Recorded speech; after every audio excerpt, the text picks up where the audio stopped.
Kawhi Leonard heads back to Toronto, you know what I'm saying, from Los Angeles Clippers.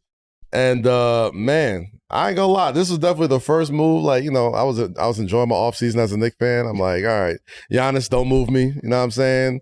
Celtics about to break up. Don't move me. This is the first move that I was like, okay. Toronto, already a pretty good team. Didn't have to give up much to get Kawhi, and he was healthy last year, and he played like an MVP last year, and he's going back to Toronto.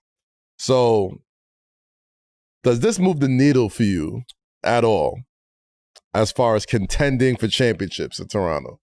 You go and get the guy who brought you your only championship, championships are probably the goal. Does it move the needle for you? Yes. To me, it shifts like the power. It's a power shift of him going to Toronto.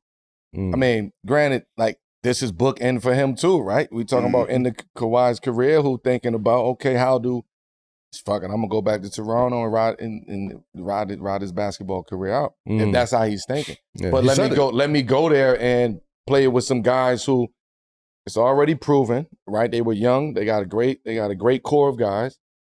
And now you implement Kawhi, who, in my opinion, was the best player in the NBA from January on, right? So now you getting a healthy Kawhi.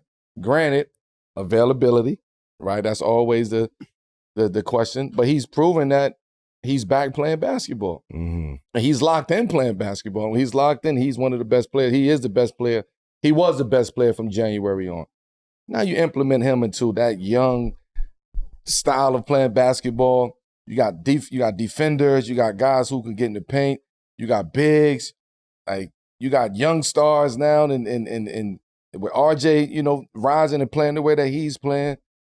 Quickley, like we haven't seen a lot of Quickley. Yeah, he's been hurt too. With that team and those units. Like I really think this shifts a lot of the basketball kind of ecosystem. The basketball power. You good over there? You all right over there? I like the move for him, man. Like, cause you know, I'm an Immanuel Quickley believer. I'm like, I've seen games where I'm like, that guy could be a star here. You know what I'm saying? But like, I like it not just because Kawhi played great ball and he goes back to Toronto, but you got a guy like RJ Barrett whose responsibilities get a little less now, so he could play even better. Scottie Barnes is a great all-around player. Murray Boyles was very good last year. He was good for them as well. You know what I'm saying? And you add. And Kawhi, what the Clippers were like 5-14 at one point, and if it just take said Brandon Ingram out of that team and implement Kawhi against Cleveland, different series. They win. They win that series. You swap Kawhi for Brandon Ingram in last year's playoffs. The Toronto Raptors win that series. I think they got probably the second or third best home court advantage in the NBA. I think that counts for something. And on top of that, there's nothing like bringing home the one guy who probably shouldn't have never left Toronto, all things considered. You know what I'm saying? Like, won a championship there in his only year there. Well, he makes everything fit. Yeah. Like, he slides Scottie Barnes into a spot where Scottie doesn't have to be the guy to create shots. Like, that's outside of that's part of his skill set, but you don't want him to have to do that too many times throughout the course of the game, especially in the last 5 minutes. And if nothing else, Kawhi, like, it's something simple about the game. If you don't turn the ball over and you can get a good shot because you sure-handed with it, and you 50, 40, 90, all right, cool. The last 5 minutes, I can trust you with the ball. We going to be good in the half court one way or the other.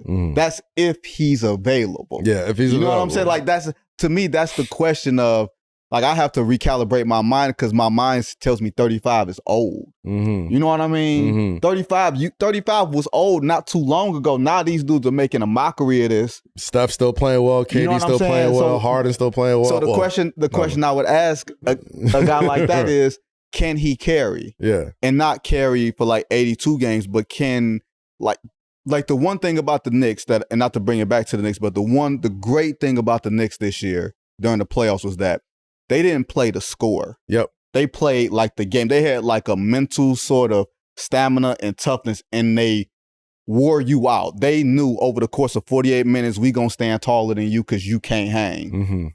Asking a star to do that at 35, 36 years old to carry mentally and physically that type of group, that's the question that I have at the end of the day. You know what I'm saying? I respect it. Mm-hmm. I'm not saying he's not capable. I'm saying there's a question to it. That's the question. I don't think he'd have to. Toronto's already a playoff team. That's where I was going at. That's where I was going at. And they was already ascending in the right direction. You know what I mean? In the right direction. Like their ceiling was very, very high with that team that we've seen last year. Yep. And we all looked at the playoffs and said, man, if Toronto had this or that, they got a real opportunity. Yeah. So now you go get something that the Knicks have over a lot of teams, which is why they won the championship. Wing depth. I have a closer. And that's which was the difference in San Antonio. They don't have a closer. Mm-hmm. We have a closer. Jalen Brunson is a closer. So no matter what happens throughout the course of the game, I'm never out the game because I'm a closer. And if it's close, I'm going to close it. Toronto got that. Yep. And he can do it on both ends. This is players in the league knows this. Yeah. Like this is not like media talk or opinions. Like the players in the league will tell you, this is a scary trade. Mm-hmm. This because Kawhi coming and playing the way he's been playing, this is very scary.